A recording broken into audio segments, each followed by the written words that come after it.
Feliz día a todos, bienvenidos y bienvenidas a esta sesión inaugural de la asignatura Economía 1. Están conectadas María Ángela, Valeria, Pablo, bienvenido Manuel, bienvenida Carolina.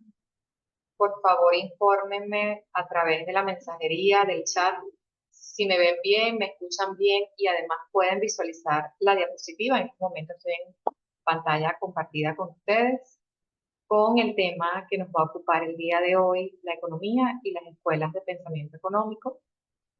Para ustedes, esta asignatura, ya ustedes están familiarizados con esta asignatura o con asignaturas de la cátedra, puesto que ya pasaron por el primer semestre y estudiaron Introducción a la Economía. A mí me gustaría escucharlos o leerlos en torno a qué vieron en Introducción a la Economía y si pudieran aportar, adelantar una definición de economía.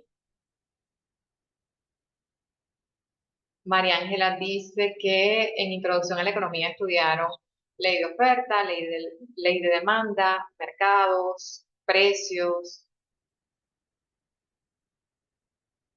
Valeria apunta a las curvas de utilidad marginal, la función de producción, la frontera de posibilidades de producción. ¿Sí? Manuel nos aporta una definición de economía, ciencia social que se encarga de la asignación de recursos escasos ante necesidades limitadas.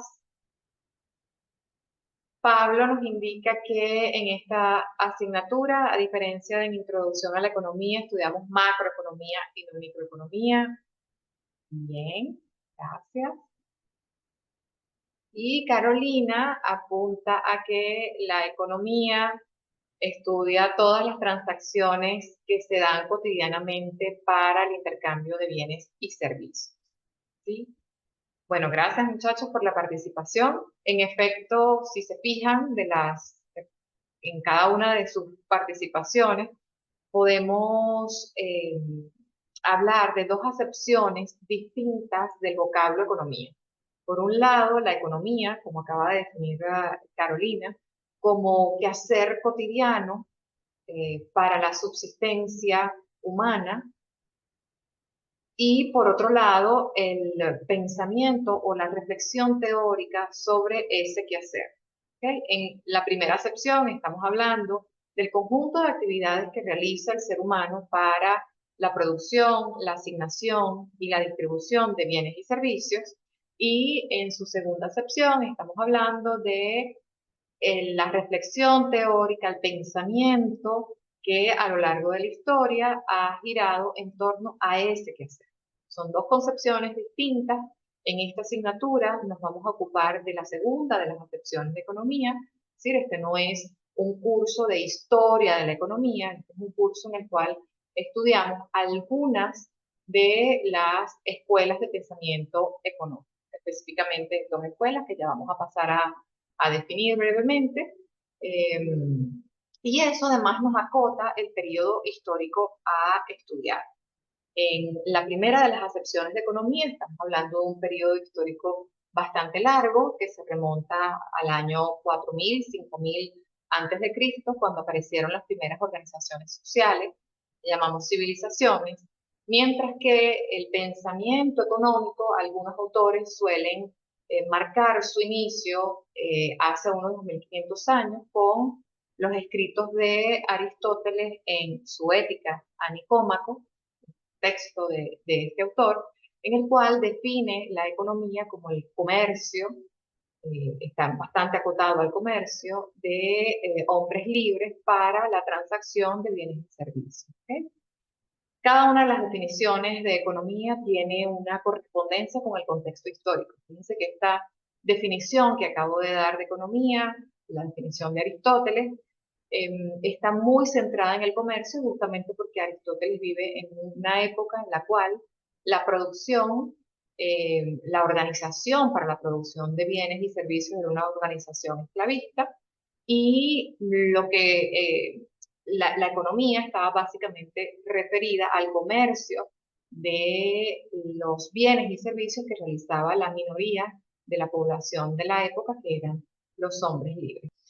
Entonces, estamos hablando de un periodo histórico de unos 2500 años.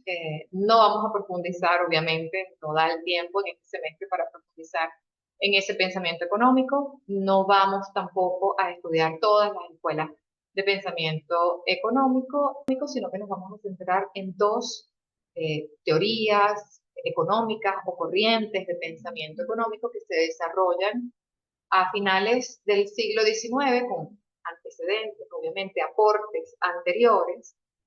Finales del siglo XIX, que es lo que conocemos como la teoría neoclásica. Ya todos ustedes están familiarizados con esa teoría porque todo lo que estudian en microeconomía básicamente está circunscrito en esta corriente de pensamiento económico, y posteriormente vamos a comprender, a intentar comprender por comparación el planteamiento que hace Keynes, que dista mucho de los planteamientos de la escuela neoclásica. ¿Okay? Son dos escuelas de pensamiento económico, allí nos vamos a centrar. Efectivamente, creo que era Pablo quien decía, quien apuntaba que en esta asignatura vamos a estudiar macroeconomía, a diferencia de microeconomía, que fue lo que estudiaron en Introducción a la Economía. Eh, Entendamos por micro un estudio centrado en las unidades económicas individuales, vamos a decir, la familia, la empresa, el gobierno. ¿Okay? Y por otro lado, con Keynes nace lo que se llama la macroeconomía, centrada en el estudio de lo que llamamos agregados macroeconómicos. Más adelante vamos a comprender bien la diferencia, pero por ponerles un ejemplo, en Introducción a la Economía, ustedes estudiaban cómo se determinan los precios en mercados particulares, y aquí en macroeconomía, en Economía 1, ya no nos interesa el precio de un mercado en específico, sino el nivel de precios de la economía.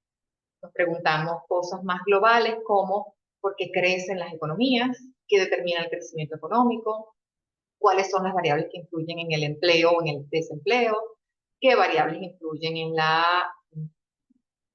inflación, en las tasas de inflación. Y algunos de ustedes apuntaban a que la economía es una ciencia. Manuel adelantaba una definición de economía. Esa definición de economía es la definición que se corresponde con la teoría neoclásica, que es básicamente mirar la economía como una teoría de la elección, ¿okay? Como en el comportamiento cotidiano asignamos recursos escasos ante necesidades que se consideran ilimitadas.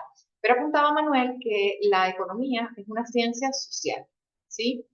Eh, Me es relevante enfatizar en ello, porque más allá del debate que existe acerca de si la economía es o no una ciencia, una vez que la definimos como ciencia, decimos además que es una ciencia social, es decir, no es una ciencia natural, no trabaja con materia inanimada, como en el caso de las ciencias naturales, sino con materia animada. Estudiamos el comportamiento humano, y algunas personas, algunos estudiantes a veces pues opinan de entrada que el comportamiento humano, la característica del comportamiento humano es que el comportamiento humano no se puede predecir. Y en efecto es así cuando hablamos de comportamientos individuales, cuando hablamos de un individuo. Pero lo que los datos han mostrado desde que existen las herramientas estadísticas es que el comportamiento humano no es tan caprichoso como pareciera ser a primera vista. Efectivamente tenemos ejemplos individuales en los cuales decimos, bueno, pero, yo puedo efectivamente predecir si Naikaris, porque hoy hace más calor, ella va a comprar helado y por tanto se van a incrementar las ventas de los helados. No, efectivamente no puedo predecir si Naikaris va a tener ese comportamiento. Pero sin duda alguna, por la ley de los grandes números, es posible establecer una relación entre el comportamiento del clima, que haga más calor, y el comportamiento de un grupo de personas. Y efectivamente, cuando las estadísticas muestran que cuando hace más calor, pues las ventas de helados se incrementan. ¿Sí? Entonces, la estadística nos ofrece un conjunto de herramientas valiosísimas para establecer ya no relaciones determinísticas de causa-efecto, pero sí relaciones funcionales entre las variables que nos importan para comprender el funcionamiento del sistema económico. Tiene sentido que le dediquemos este tiempo al estudio de estas dos teorías, porque son las dos teorías que han marcado el análisis, el pensamiento económico durante el siglo XX y que todavía lo sigue marcando hoy día en el siglo XXI. ¿Okay? Sin embargo, habiendo ya hablado de las dos concepciones de economía, ¿ok? Y sabiendo que nos vamos a centrar en el segundo, les dejo una reflexión para la siguiente clase. ¿Por qué consideran ustedes que un politólogo debe estudiar teoría económica? ¿Por qué es importante para el politólogo? ¿Qué relación tiene la economía con la política?